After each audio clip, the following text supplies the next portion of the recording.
Yeah, I think now we're at a point where we should start. Wishing all of you a very good afternoon again. Thank you so much for joining us on a Saturday afternoon.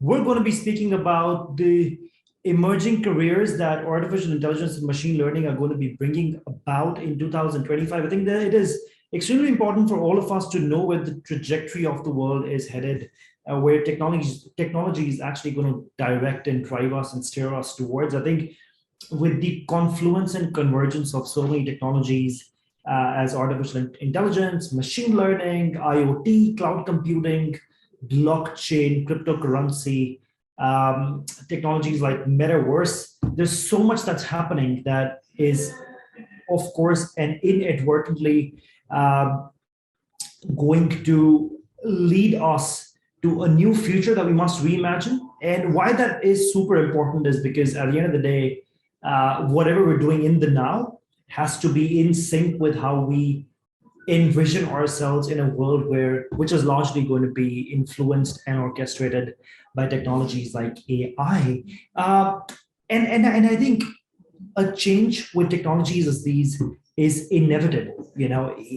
It's something that you and I can't control. It's not something that you and I cannot avoid, but navigate, but learn and develop those capabilities where we can steer our way through this, and also develop some unique capabilities where we can, of course, not only rise up to the occasion, but also step up to challenges that are going to arise when technologies like blockchain, IoT, virtual reality, augmented reality, AI, machine learning meet at a common point. So I'm going to start my presentation. Just give me one moment.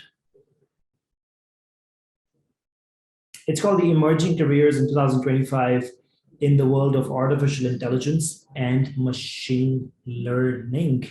What I'll do is I want to quickly show you a video that should give you a good taste of how life is going to look like. Just give me one quick second.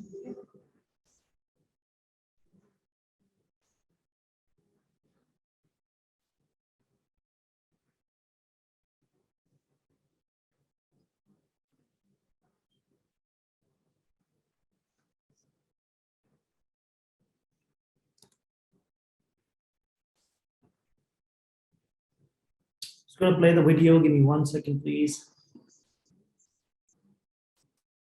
Arushi, you'll have to help me in figuring out if you can hear the voice, please. I will, in fact, play this on YouTube. In the next few years, I expect the digital transformation of life to bring huge changes. Everything, science. Please let me know if you guys can hear the sound. Yeah, we can hear you. Okay. To healthcare.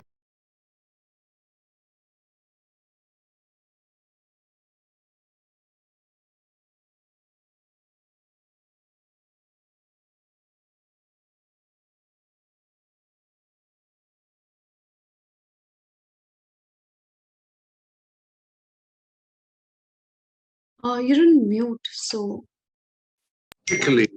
Sorry? You were on mute, so we couldn't hear. So you mean the audio is being heard only when I go on? Yes. Right? Yes? Yes. In the next few years, I expect the digital transformation of life to bring huge changes. Everything from science to healthcare to sensors to robotics. Whether it's information technology and the acceleration we see in artificial intelligence, you just look across the board and you can see a lot is happening. It's really the notion of digital technology pervasively impacting every walk of life in every vertical industry on all parts of the globe. The speed is mind-boggling. What I'm particularly concerned about it is how little the world is prepared for the fourth industrial revolution.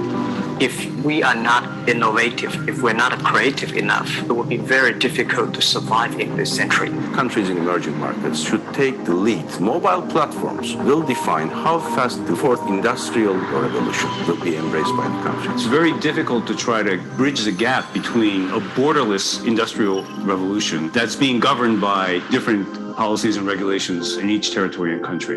We're always looking for new technology and how it makes the process more efficient, how it makes the quality higher. But one of the things that it's really creating is a need for those that have a technical background. 52% of the encounters with our primary care physicians were handled virtually. Just a massive change. The technologies available today to scientists, to clinicians, and to everyday people will impact and change healthcare forever.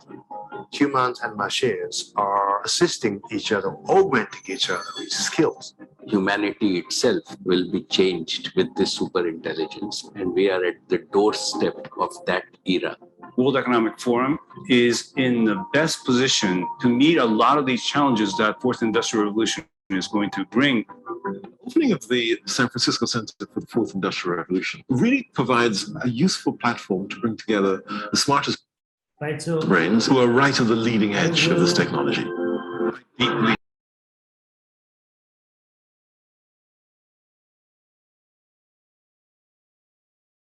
Yeah, so my point here is that because some of it is still in our control at this point, we're not actually pushed to the edge of change where, so if you're not really prepared, if you don't know the context of the world in about 3 years, you would be asked to, not even asked, you will inadvertently be forced to change without intention, and it'll happen accidentally.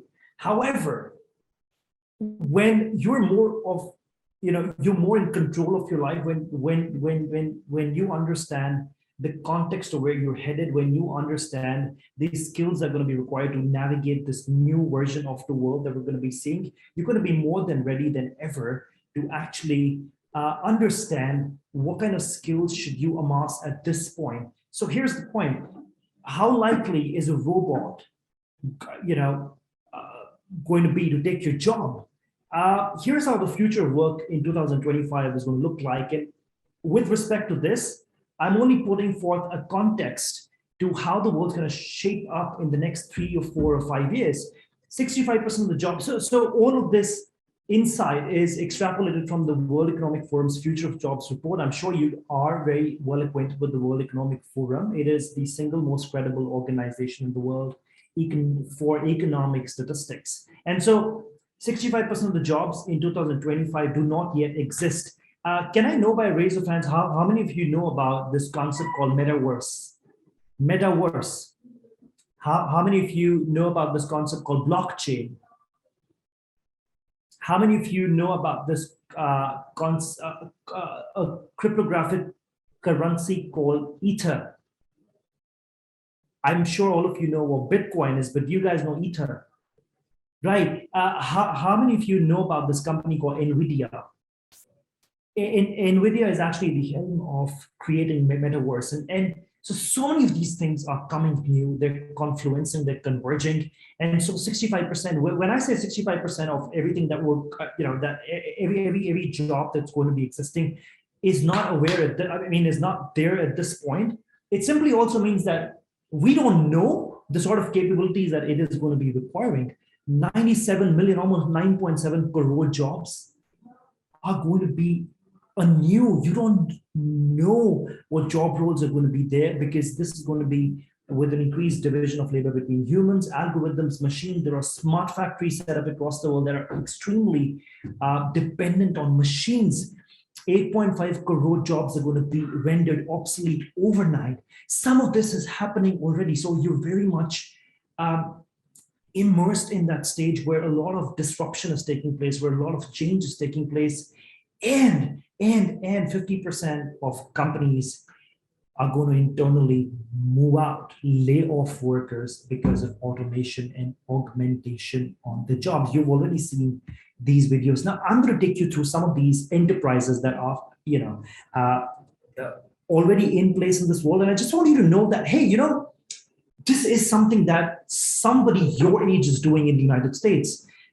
These are technologies, these are concepts that are based or that are created on the platform of technology. So, of course, say about 2001, if I had to buy about 1 GB of cloud services, it will cost me about 100,000 USD. Right now, even if I have to buy 50 GB of cloud space by Apple, it'll cost me 75 rupees. So from $100,000 to 75 rupees, the world has come a long, long way. This is called the Moore's Law. When you get off this space, just make sure that you know what Moore's Law is. But that every now and then technology is going to be working at double the amount of efficiency and price is going to be half the amount.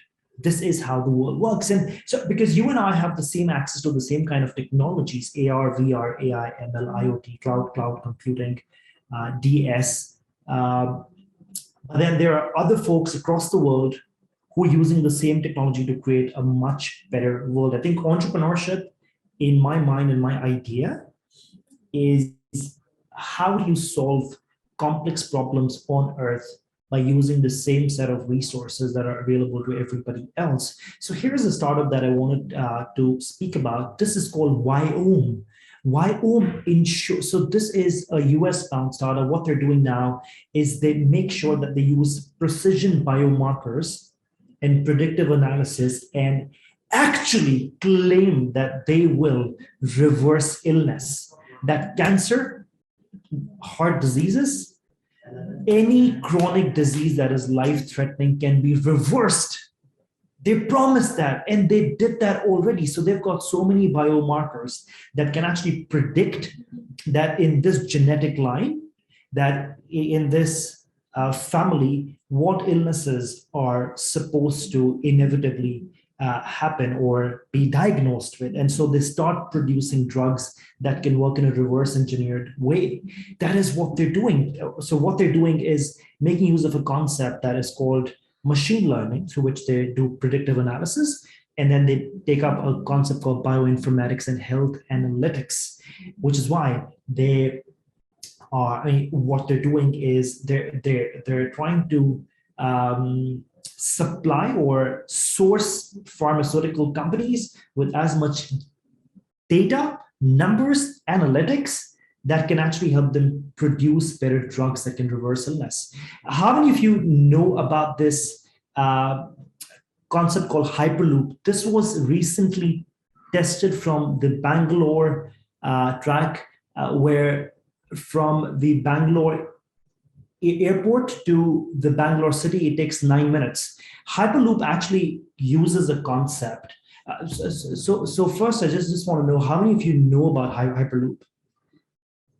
It is, of course, developed and conceptualized by Elon Musk, but highly invested in by Richard Branson, by the Virgin Group. So Hyperloop works at the speed of an airplane. These are pods. It's a train, but it works at 1,080 kilometers per hour.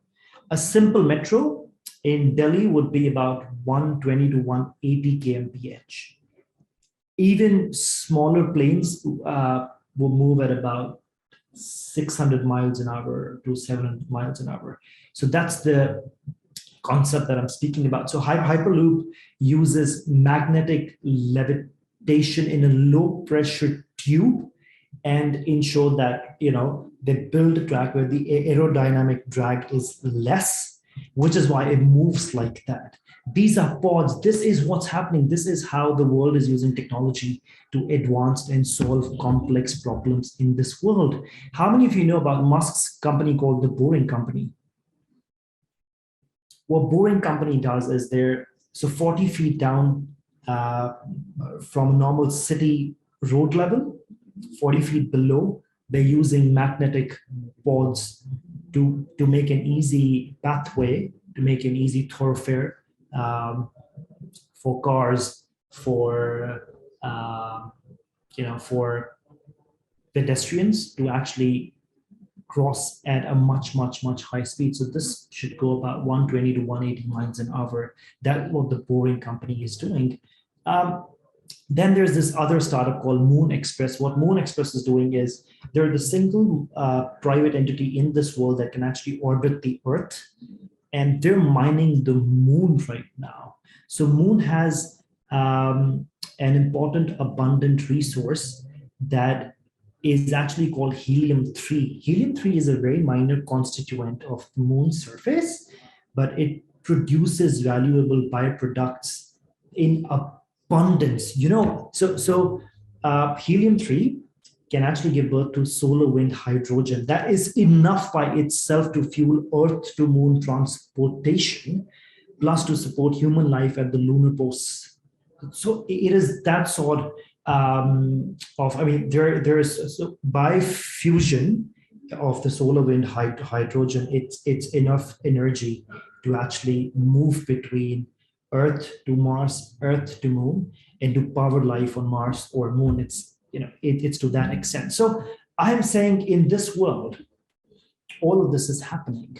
Now, I don't know how much of it are you aware of, but my point, or upGrad's point of doing this webinar, is simply to make sure that you guys are more aware about the changing context of the world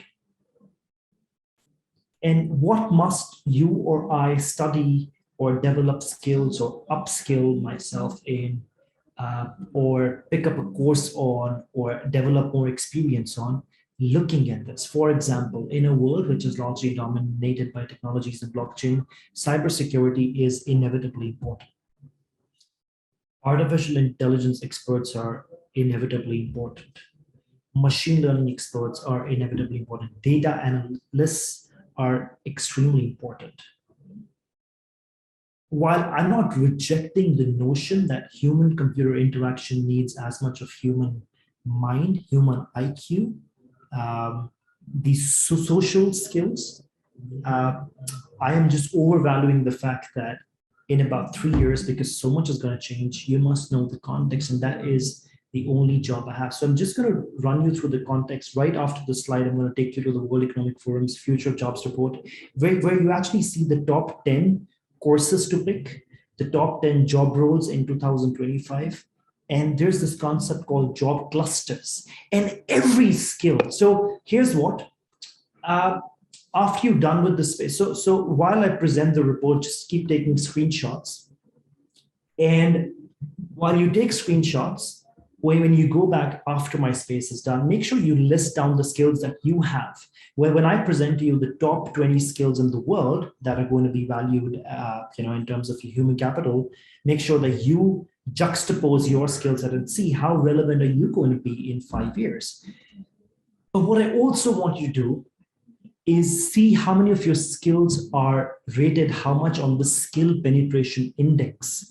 There is a number called skill penetration index. That means, so if there are about 100 job fields at this point, they're all going to be converging into 8 main job domains. And some of these skills in the top 20 skills in the world have a skill penetration index of 7, which means if you've got that skill, you can actually navigate 7 out of 8 major domains of the world in terms of work and jobs. So make sure you're very attentive there. Here's a picture that I want you to recognize and tell me, what is this picture about? Can anyone take a quick guess and tell me what is this picture about? So of course, it looks like the virtual store of H&M. But what does this represent? Can anyone take a wild guess? Virtual shopping, okay. What is this world called? Okay, how many of you have heard about this concept? So the chat button might be disabled, but you can put that down in the Q&A button. I have enabled the chat option now. So how many of you know about this concept called NFTs, non-fungible tokens? I'm going to put down an important concept here. I'm going to talk about blockchain. I'm going to talk about Metaverse. I'm going to talk about non-fungible tokens. Right. So it's good to know that most of you know about this, but even if you don't, it's absolutely fine. I think while I still don't expect you to know this at this point in 2022, but know that right after you, so because you're here, you are the right one to be here. So make sure that after this ends, make sure you research thoroughly on Metaverse. So this concept is actually built on the platform of augmented reality, virtual reality, and blockchain. Blockchain are these records that can't be changed. Blockchain is this technology where you can actually register a financial transaction and it stays, it's not changeable at all. It's not reversible, it's not replaceable, right? So the cryptographic resources that we use, Ether, Bitcoin, or anything that is cryptographed uses blockchain because it cannot be changed. Similarly, Metaverse is a blended form of purely hybrid world that's extremely commercial. So you can actually say shop there, you can buy an asset there, you can buy real estate there. It's a virtual world where you navigate, but in about 3 to 5 years, Metaverse is going to be a 3-dimensional web called Web3. If you use LinkedIn, a lot of technology experts now use this concept and use this terminology called Web3. It's based on, like I mentioned, AR, VR. And what you do is you perform transactions using blockchain technology, and non-fungible tokens actually allow you to buy a real estate or buy a physical asset, buy a virtual asset, and keep it in your name that cannot be changed. It's as simple as saying that if you've got a 100-pound bill and that can be broken down into 20 pounds into 5, or it can be broken down into 10-pound bills. If this were to be a non-fungible token, it cannot be changed, it cannot be broken down, it cannot be reversed. So it gets registered on your name. So NFTs, non-fungible tokens, are decentralized digital assets to be monetized. So what I'm saying is when you navigate in Metaverse, you can actually make money. A single Bitcoin at this point is for 16 lakh rupees, one Bitcoin. Ether is about 1.2 lakh rupees. But I'm just saying, when you navigate Metaverse, you can make money, you can transact money. All you need to do is understand how this world works. So NFTs, to make it more simple for you, are unique cryptographic tokens. These exist on blockchain, which is a record that actually powers any cryptographic currency. NFTs can actually be, so here's how I can explain you. Supposedly, if I paint and I want to put up a virtual exhibition of every painting that I've ever made. Now, I'm scared that I want to keep this copyrighted and I don't want these to be replicated or multiplied in terms of artificial or duplicate copies. If I get an NFT against it, it's copyrighted and it is owned by me, and nobody in this world can actually replicate it. So it's easier now to pursue commerce and to pursue transactions on a virtual platform. This is what Metaverse is allowing you to do. Now, why I put this H&M picture is just to make it super simple for you. So if I had to buy clothes, if I had to buy a car, in the Metaverse, I'm going to create an artificial or virtual version of myself with my exact body dimensions.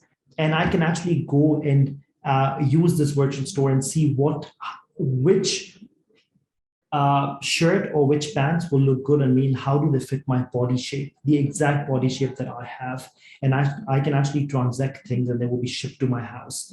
Everything works this way. In fact, a lot of folks in the US and around the world already have real estate on a virtual platform, which are monetized by Bitcoins. So I hope you got the point that this is how the world is actually changing. Now, here's the report that I'm going to largely be showing you.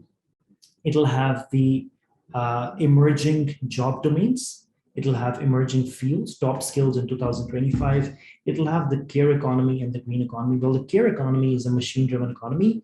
And the green economy is a human-driven economy. Why these are so important is if you're at the helm of making a decision that, do I pick data analytics? Do I pick cybersecurity? Do I pick AI? Do I pick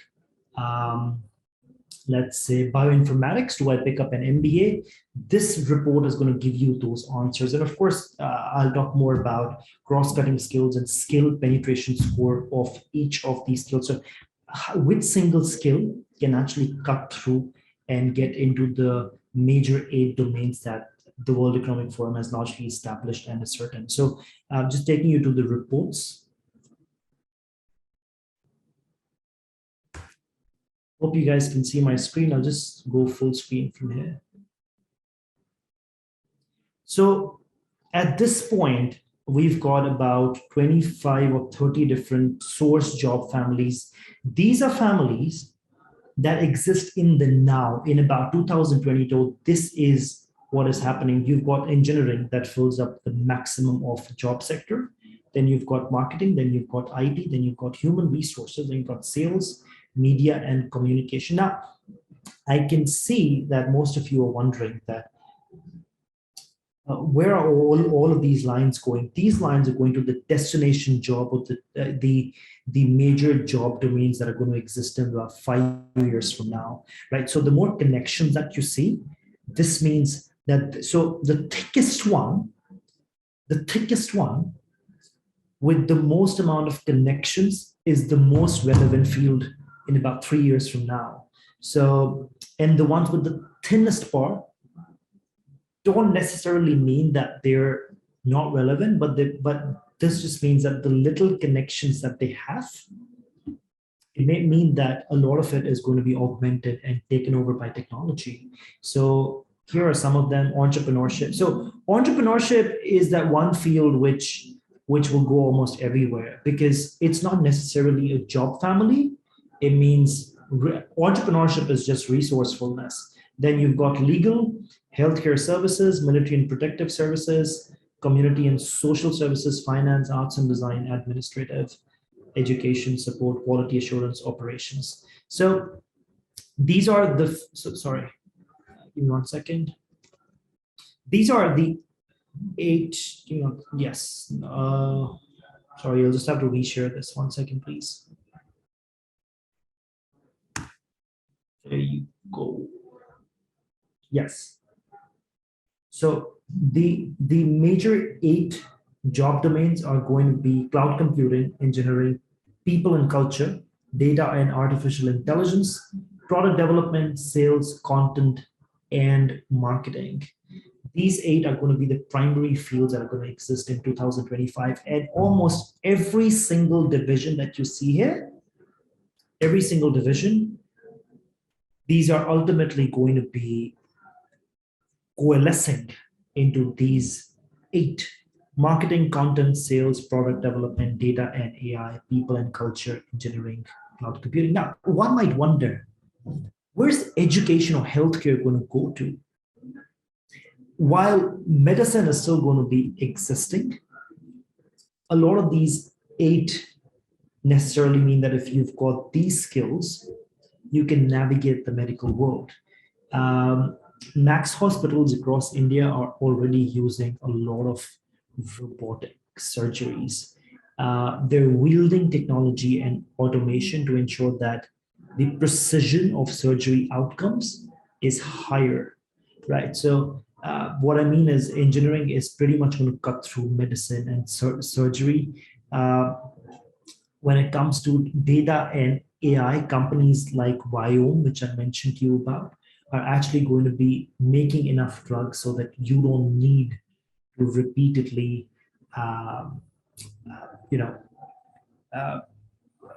inherit a disease or any chronic infection that runs in your family. So the necessary burden on healthcare goes down.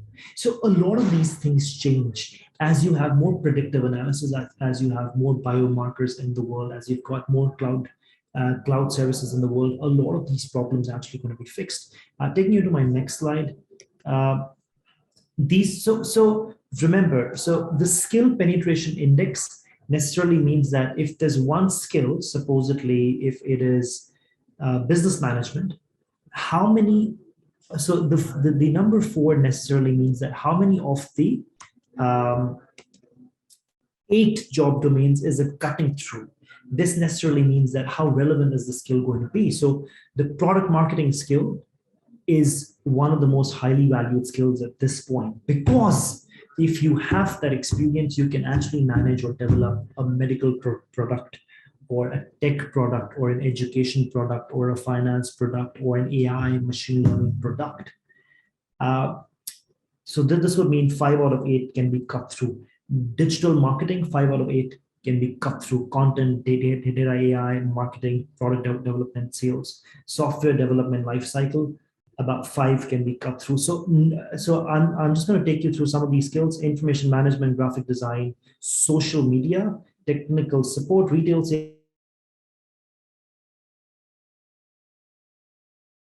web development, computer networking, data storage technologies, development tools, human-computer interaction. These are some of the most specialized skills in the world at this point, keeping data in the center of everything. That shows that how many of them are actually going to be taking you through. Product management, digital marketing, software development, business management, advertising, in fact, are the most human relevant skill set that are there. When it comes to tech-enabled skill set, you have AI, data science, and human-computer interaction. So human-computer interaction surpasses DS, surpasses AI. Human-computer interaction is actually a huge.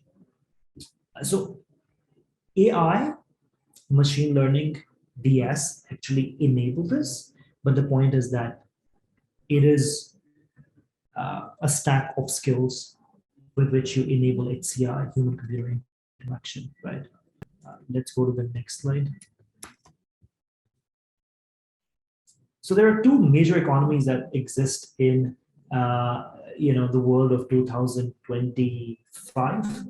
One is called care economy, that's enabled by technologies, cloud computing. So these numbers are the priority. So these are job roles based on the prioritization or the need of the world in 2025. So when it comes to, so I'm going to summarize once again. Care economy is a set of tech-enabled skill set that are tech-enabled job roles or industries that are going to be there.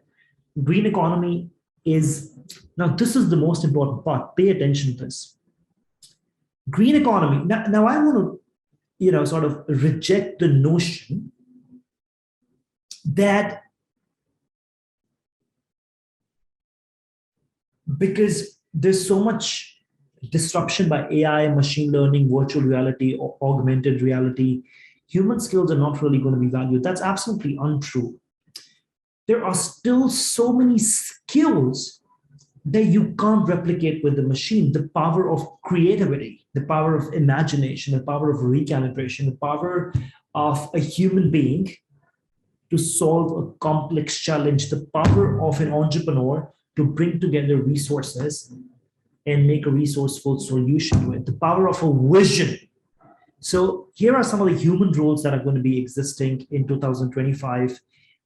Human would mean as in that you don't necessarily mean, you don't necessarily need to be a tech engineer or a techie at all to be championing these roles. So you've got growth hacker, growth manager, digital marketing specialist, DS, e-commerce specialist, commerce manager, the head of all virtual or digital operations, digital marketing consultant, manager, and chief marketing officer. These top 10 roles are going to exist in marketing in about 5 years from now. Then you've got people and culture, IT recruiter. Now, this is counterintuitive, right? We're talking about culture, but one of the major roles is that how much better can a talent acquisition leader be in terms of hiring IT talent? That's in fact the number one role in HR at this point. Then you've got a human resource partner, the HR VP of any business, talent acquisition specialist. So people and culture is entirely going to be what? Hiring, knowing which person's skill sets are unique for what kind of a role, knowing who fits where, knowing which person has the necessary skill set to championing or navigating what sort of change that lies ahead.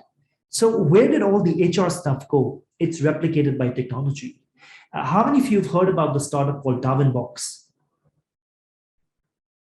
If you know about this, so Darwinbox is an Indian startup and pretty much solves any HR challenge that you have when it comes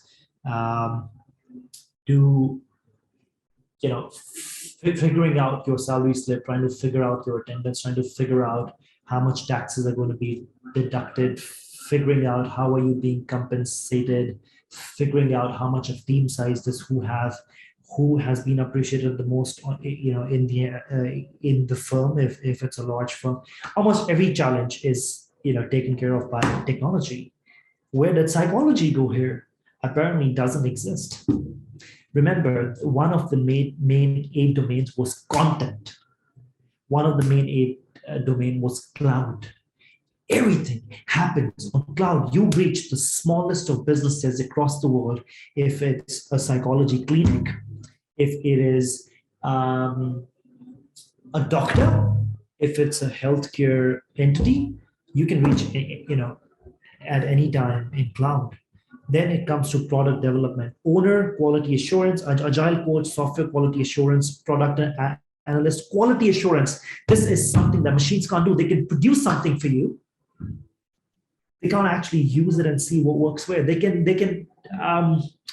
actually draw out mechanical faults. They can draw out things that are not responding right in terms of digital signals, but can't actually use and see where did what go wrong. So quality assurance engineer is still a human role that will be intact. Scrum master, agile master, and a delivery lead. What do you understand by this? Leadership is a key trait. If you are a better leader, if you can hone your skill set as a leader, if you can own up, assume accountability, your human capital is higher than a technology specialist, because you're the delivery lead. At the end of the day, you're going to orchestrate and move between different roles and see how do you bring the outcome. You navigate different team roles and see who brings out the most amount of value and who fits where. That is the power of being a great leader. Sales, of course, I mean, you can't expect a machine to sell, right? A machine can interact with you. A machine can speak to you. A machine can forge trust in you.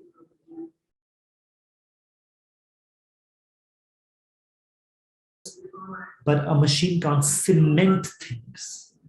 You still need a human interaction to cement trust. You still need a human interaction to actually make someone believe that, hey, there's a world outside technology where transactions are bound by trust, where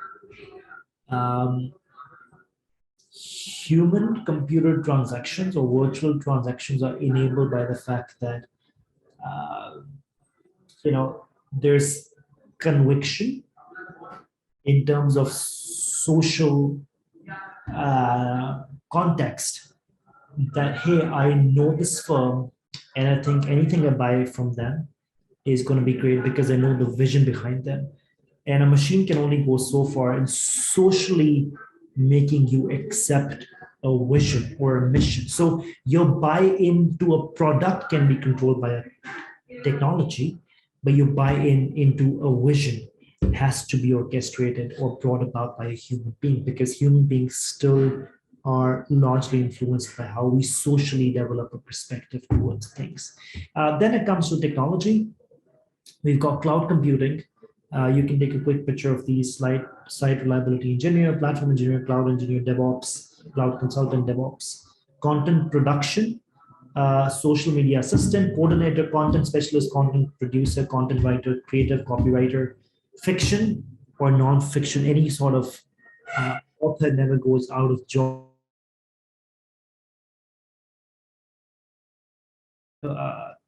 Is a mind-boggling fact. In about 2001, when there was a dot-com boom, we had about close to, I think, 1 lakh websites. And about, say, 1 out of 100 folks in the world would actually be creating content. In 2022, as I speak to you, about 100 million websites, 100 million websites, and about 2.5 to 3 billion individuals using the World Wide Web to transact online or to read content online. And which means that at this point, they're about 1.1 out of 2, every 2.5 or 1 out of 3 people on Earth are actually required to create content, which means everything is increasing in the order of 100. So by 2025, there's going to be about 1 billion websites up and running, navigated by about 3.5 to 4 billion individuals. So 1 out of every 3 individuals has to create content. Why? Because in a world of AI, ML, in a world of IoT, cloud computing, AR, VR, virtual reality, you have to develop yourself as a thought leader. And that only happens when you create content. That does not happen when you consume content. So that's another insight, that content writing is an extremely valued skill. And one of my advice to you is that keep your LinkedIn very active, keep creating content and keep posting content, but make it relevant to 1 or 2 fields that you want to choose for yourself in your life, because your thought leadership has to emerge and be established in that field. Then it comes to AI, artificial intelligence specialist, DS, data engineer, big data developer, data analyst, analytics specialist, data consultant, insights analyst, business intelligence developer. Then it comes to engineering. Python, #1 skill set in the world. Python can get you into a DS job, an artificial intelligence job, machine learning job, almost any computer science enabled job or DS enabled job. Python is the #1 skill set in the world when it comes to engineering. Full stack engineer, JavaScript developer, back-end developer, front-end software development specialist, and technology analyst. This someone asked me that they want to take a picture, so there you go. You can also download the report. It's going to take a little bit of time, but it's called the World Economic Forum Future of Jobs Report, right? Here are the top 20 job roles in the world, and on the right side are the sort of roles that are going to go out of demand. So the #1 job role in the world is data analyst and scientist. So if you were going to pick a Master of Science in Data Analyst with upGrad, that is 100% affirmation to you and reinforcement of the fact that data science, in fact, is the #1 skill set in the world. AI and machine learning next, big data specialist 3, digital marketing and strategy 4, process automation specialist 5, BD professional 6, digital transformation specialist 7. Go on and on. I think the first 20 are just marketing and technology. IoT specialist, project management specialist, business services. So it's largely marketing, business, technologies. There's no other field in the world. Now, a lot of you have put down on the chat box that you want to be talking about the semiconductor industry or the healthcare industry. We're not trying to reject the fact that those will not exist. We're just saying, in a world that's going to be highly influenced and orchestrated by technologies and a virtual digital transactions, so I don't really know, we don't really know the scope of some of these fields, so which is why we're refraining from common technology, which is why no report talks about it. But all we know is that if you've got these 20 skill sets, you're pretty much going to cut through any job role in the world, because their skill penetration index is super high when it comes to the 8 major job domains in the world, right? Strategic advisors stand relevant in any industry across the world. But what this also means is you understand that human roles, human roles are going to move from operationally taking care or leading things to a more strategic, directive roles, to a more strategy intensive roles, to a more leadership, strategy, consulting, visionary role from an operational doer role. Because the doer the direction, the vision, the strategy, where does everything fit in the context of the world, is more of something that human beings need to internalize and move towards. How many of you, out of 52 of you, know this person called Elon Musk? And you have no right to be on this space if you don't know him. So you may as well voluntarily want to exit this space. But I'm sure most of you know. I just give you a quick minute. Just raise your hand. You would see a raise hand option at the bottom panel. Tell me how many of you know about Elon Musk? Please make me believe that there's still hope in this world, hope in the fact that you guys are up on your GK level. So I've almost got everybody. Yes. So can you imagine one person, just one person, trying to reimagine that a rocket cargo company, a vertical cargo firm, could be brought about in about a year or two? Can you imagine? So the ones who know SpaceX is a vertical cargo firm. It's not, so he has a vision to find or colonize Mars. But basically at this point, what Elon Musk does is his firm SpaceX carries payloads to the International Space Station. So he's basically a vertical cargo firm. The other thing is Elon Musk. So I had the fortune of visiting NASA's HQ in Cape Canaveral. They're building an SLS, space satellite launching system. The SLS still takes, it's being built now. It's not even in operation. It's being developed. Musk's rockets of SpaceX still cost 1/17th the price of what SLS is going to cost. And NASA still claims SLS to be their most researched rocket ever, the most breakthrough rocket technology ever, and still costs 17 times more than Musk's rockets. And this Musk started in 2004, I think he got his first contract through that. So I'm saying that one person reimagined what a rocket could do, reimagine that Mars could be colonized, reimagine, and gave vision to the fact that moon can be mined for natural resources. The same person used, like I said, magnetic levitation in a low pressure tube and built pods that could actually operate at 1,000 kilometers an hour, because he brought about a low aerodynamic drag in these pods. 10 times the speed of metro with exact efficiency from Bangalore airport to Bangalore city in about 9 minutes.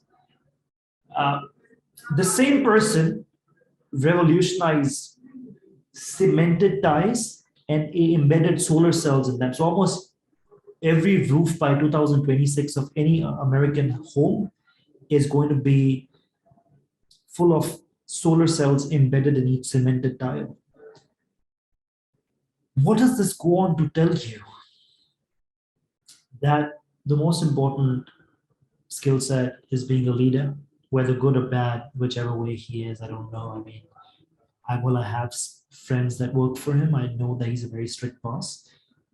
He's pretty ruthless, but the point is that he's done what he's done, and that can only happen with certain vision.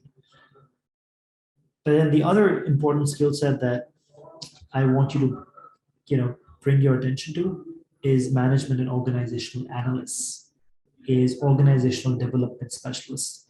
How do you turn around a company strategy? How do you turn around the company's efficiency by working on a few resources, for example, human resources, for example,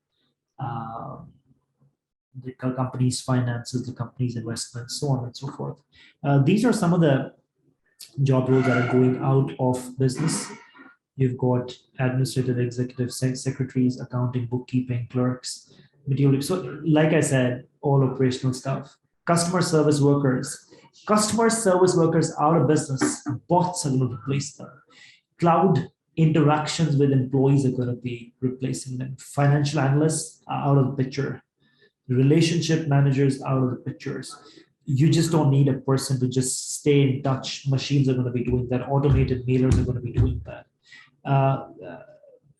A lot of laborers are out, training development specialists are out. Everything happens through content. Everything happens through cloud interactions. The next slide.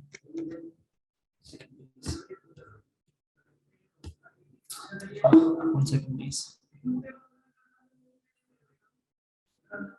These are some of the other skills that are going to be of value: analytical thinking and innovation, active learning strategies, complex problem solving, critical thinking, creativity, originality, initiative, social influence and leadership, technology use, monitoring and control, technology design, programming. While I see a lot of folks who come to me, talk to me, mention to me that, is it really important that we study technology? Is it really important that we know technology? Is it really important that we understand what IoT is, what AI is, what ML is? Well, 100% yes. It is inevitable. If you don't do it, you will be inadvertently reaching there any which way. You will have to go doing that anyway, or you will be pushed out of your job. You'll have to be, you will be laid off. Then you come back upskill, because the world can't function without technology. Because none of our job roles are going to be without technology at all. My thumb rule for finding a good course for yourself is, one, it has to be equitable, meaning there are equal opportunities across the world for that domain, inclusive. Second is that it is sustainable, that in about 5 years, there's scope for that role. And number three, the most important one, that it can be infused with technology. If these three parameters and checklists are met with any course, it is the right course for you. So make sure that technology cannot be avoided. You have to understand it to play with it. You have to understand it to ensure that you know in your business which problems can be solved better when you fuse technology in them. Then you've got resilience, stress tolerance, flexibility, reasoning, problem solving, ideation. Well, I think in a research that I read on Deloitte Human Capital Trends, it's a report that comes out every year. Stress actually causes a lot of startups to shut down. Stress actually causes a lot of specialists and intelligent experts across the world to be bogged down and step out of their roles. So this, in fact, funnily enough, surprisingly enough, is the 9th most valued social skill at this point. Problem solving is very much there. Technology use is, of course, there. Let's go to the next slide. So we're left with hardly any slides. I just wanted to quickly show you a few country slides. That what does the can I know by a raise of hands how many of you intend on going to the United States?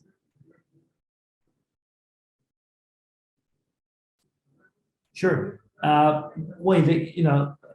Just to cement that you've taken the right decision, the United States is at the helm of technological innovation in the world. I think about 1/3 of the Fortune 500 firms are based there, and almost every startup that I mentioned, YO, Hyperloop, things that SpaceX does, Boring Company, everything comes from the United States. So this is the current emerging roles in the United States.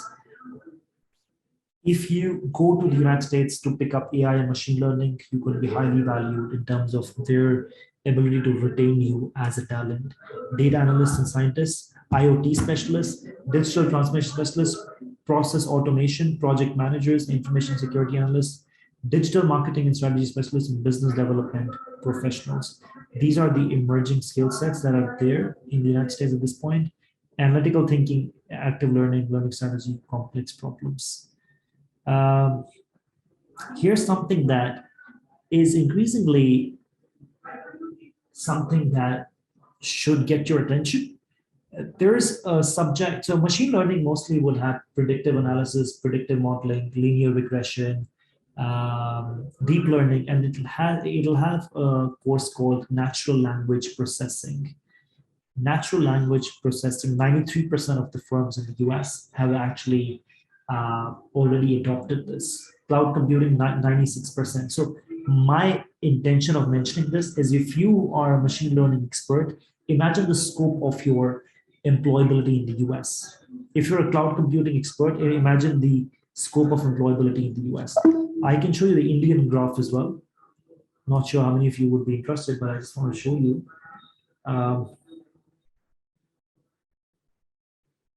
In the share of companies researched,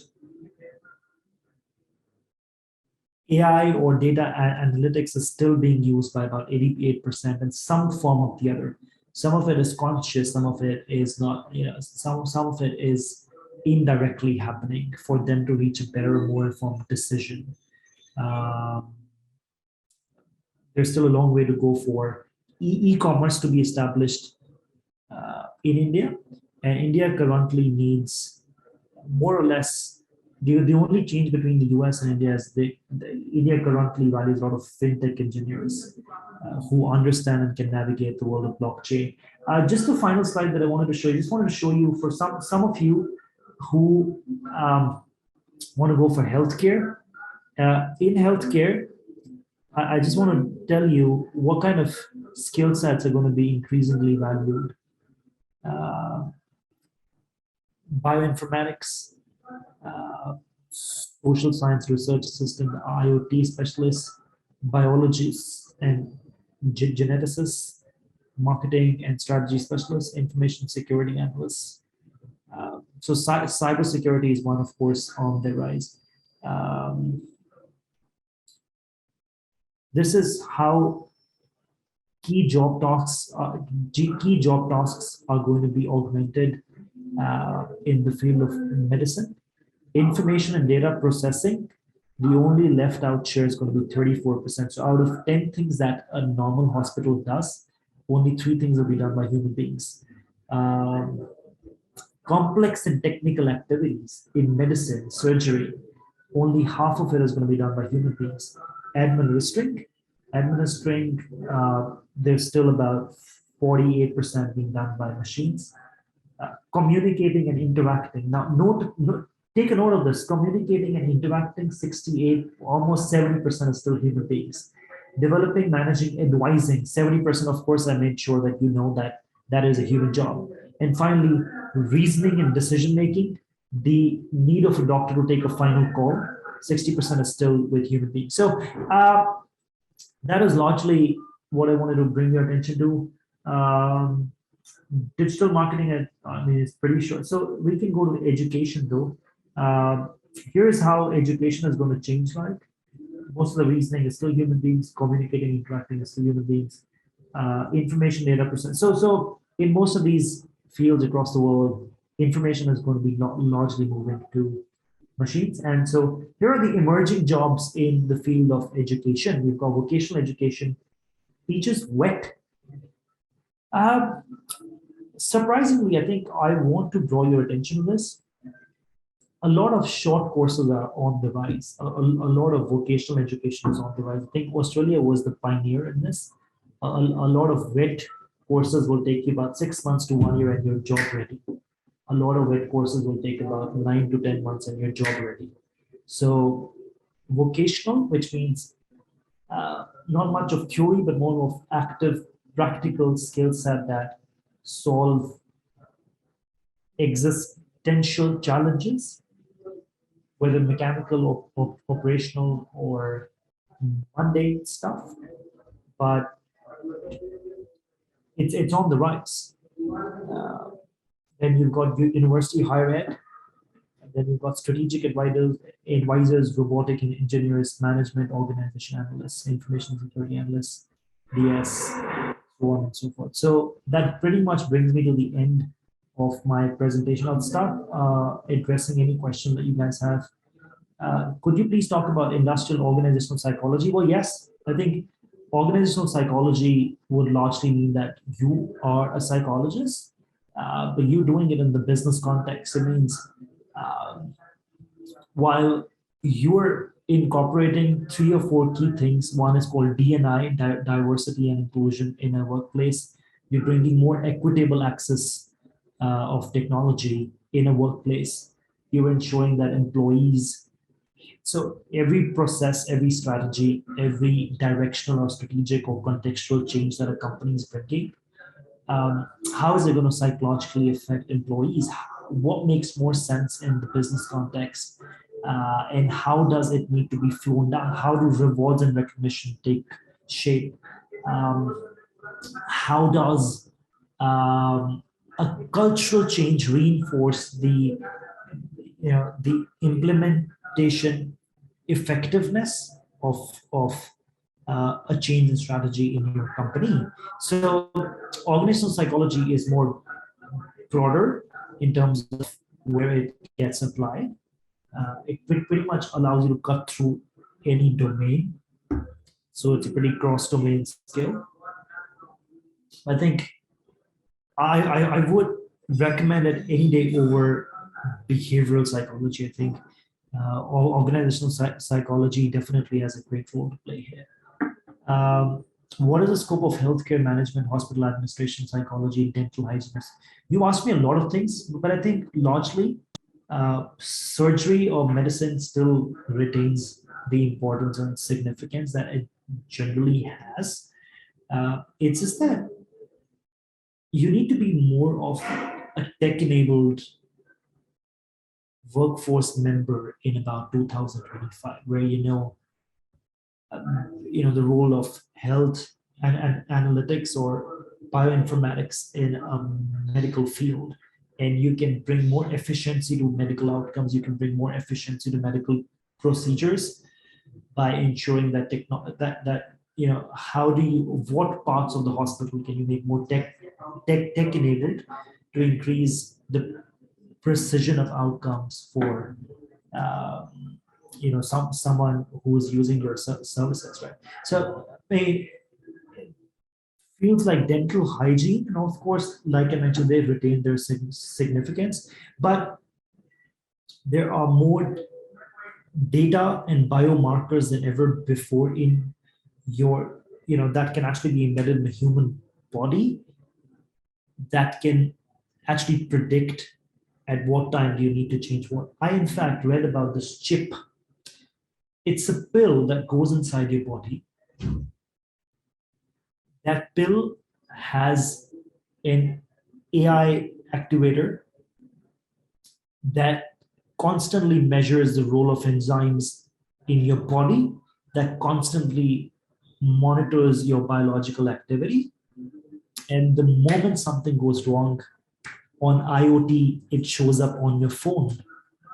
I can't really recollect the name of that firm who's doing that. In fact, there are mattresses in the US that measure your sleep cycle. Mattresses in the US that are connected on IoT and cloud on your phone that actually tell you, extrapolate insights from your sleep trends or your sleep activity, your heartbeat rate, so on and so forth. So illnesses can become optional. I have a huge slide deck made on, which I used about in 2020, I believe, on what kind of technologies are using data analytics to expedite consumer outcomes that we normally look at. Will UI UX be valued as much as now in the future years? But human computer interaction, if enabled by a powerful UI UX, can of course turn things around. How much? Of course, a lot at this point. About 3 years, you can't really give the machine an ability to be more intuitive about a design, but what you can definitely do is, through machine learning, see 5 different types of versions and measure the response of each one of them and see what works in what kind of demographics, what kind works in what kind of stakeholder groups. So I hope you got the point. So it'll be relevant, but it has to be scalable. It'll be relevant, but it'll have a lot of dependence on data and human response to things. How finance industry is going to change, what's the best job? Well, fintech, every transaction largely through non-fungible tokens is going to be shifted to a virtual medium. So blockchain is, of course, something that's extremely important because it gives power to any cryptographic token. Like NFT. What could be the world of filmmaking look like? Well, I think filmmaking never changes. I think filmmaking requires a lot of creativity, vision, and imagination. Scope of MIM, will chartered accountants be valuable? So there's a lot of things. Here's what I'll do. I will put down my email address. So you can either, if you want to know more from me, you can either contact me on LinkedIn. I will put down my email address and my LinkedIn page.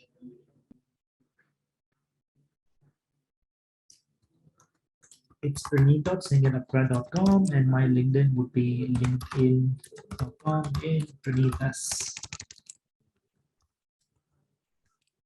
And you can find me on LinkedIn. So here's what's happening. So meanwhile, I just want to take out some time and mention about the fact that just give me 1 second, please.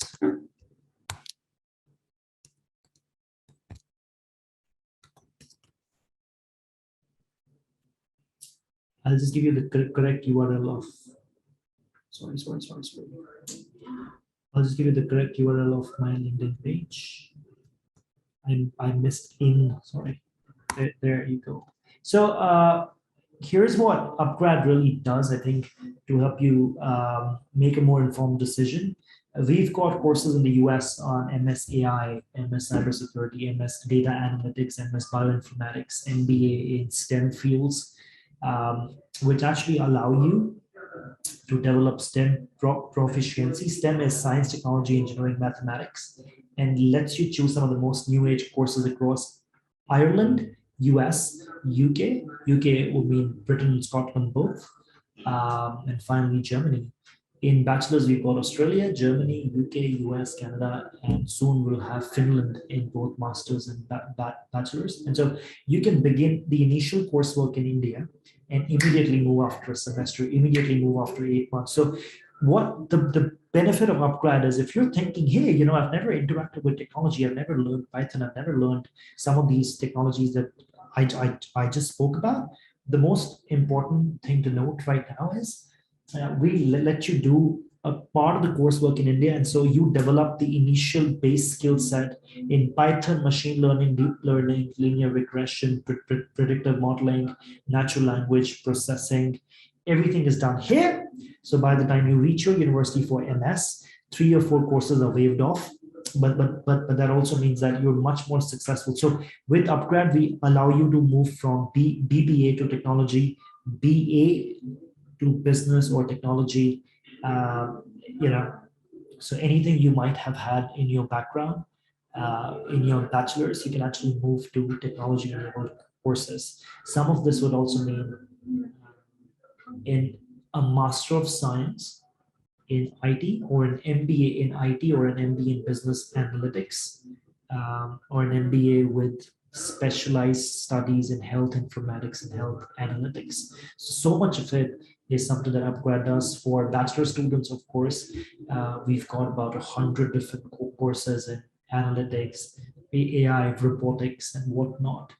So we've got tons of things to offer. You can visit our website. I'll request my colleague Arushi to mention some of our courses on the chat box. There she goes. So she's put down certain things, so you can of course navigate our website. Well, I think someone just asked me what should be the approach of studying engineering during UG years. I think more conventional fields are out now. More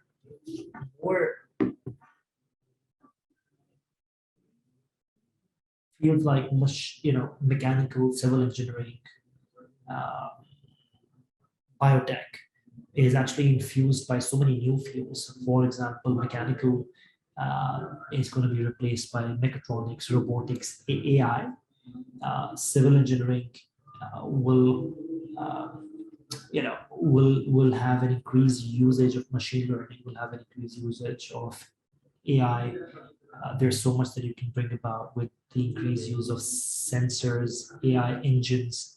Uh, you know, then you've got biomedical engineering and biotech can be so much more advanced when you use health analytics, when you use bioinformatics. So most of these fields are going to be confluenced with AI and analytics. And so make informed choices on which engineering field you pick up.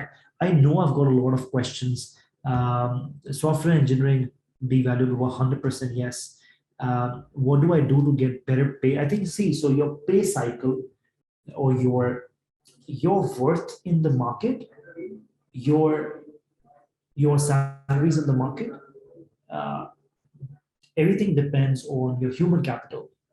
Your human capital is the sum total of your capabilities, skills, capacities, your ability to communicate, your ability to draw vision. Um, and so once you've got that right, once your human capital goes high, your human capital also means your academic qualification. So how relevant is the course of studies that you've taken up? How valued it is at this point? How have you upskilled yourself? So your pay depends on your human capital. I think I've pretty much answered everything. With computer and biology, I think you can pick up data science and biology. You can pick up data science and neuroscience. The role of data in neuroscience can be transformed exponentially at an unprecedented, unfathomable scale. Imagine that, because our neural network in the body can produce the most amount of data that can be used to draw so much insights, and it extrapolated so many insights on how the human mind actually works. There is a company called Mind Valley in Malaysia. Mind Valley is working on a technology where human brains can be downloaded and you can actually pass on intelligence. So those of you who know who Musk is, he has a company called Neuralink. I recommend you to study more about that company. More or less, that'll give you a good perspective on how does neuroscience and DS actually blend, right? Content, of course, is 100%. Accountancy is going to be largely rendered obsolete. It's going to be machine driven. So CAs are going to be required for strategic advisory only. So more accounting firms, more accounting consulting is required. So KPMG, Deloitte, PwC, McKinsey, so on and so forth. These are more strategic consulting firms that can help you guide what you possibly do. But I think a lot of it is going to be infused with technology and going to be taken care of, right? So I think this has been a good space speaking with you guys. Please make sure you reach out to me on an email or on LinkedIn. What should I do after BCom? So with companies like upGrad now, you can go to at least 7-8 countries in the world and actually move from BCom to an MBA in analytics, from BCom to an MS in AI, from BCom to an MS in informatics, from BCom to MBA in fintech, from BCom to studying more specialized fields in blockchain. So go to upgrad.com. There are 100 things that you can do from across the world. I wish you guys all the best. I think it's been an absolute pleasure speaking with you guys. My colleague Arushi will be sending the recording to you. If you need a download of slides, make sure that you go to the World Economic Forum, and there's this report called the Future of Jobs 2020 report, and make sure that you read it. And so it's going to be a pretty extensive report. It's pretty long. I've tried to extrapolate as many insights as I possibly could to give them to you. I can, of course, share the report and share all my slides. Sure, if that helps you, 100%, right? Right. So I think I will take your leave now. I wish you guys all the best, and just remember that the world is as it is at this point, but in 2025, many of us will work in new job types now that don't yet exist as I speak to you, new models of business, and with folks who are working remotely from across the world. And we'll be expected to make use of a lot of new digital tools like blockchain, cryptographic tokens, metaverse, web3, so many things. So the sooner you develop an expertise, the more valued your human capital will be then. So this is the point. Because you are here, you're the right ones to hear this out. Make sure that you make more informed decisions in the now to be able to navigate a future that will increasingly need these skill sets. I wish you guys all the best. It's been an absolute pleasure. See you very much.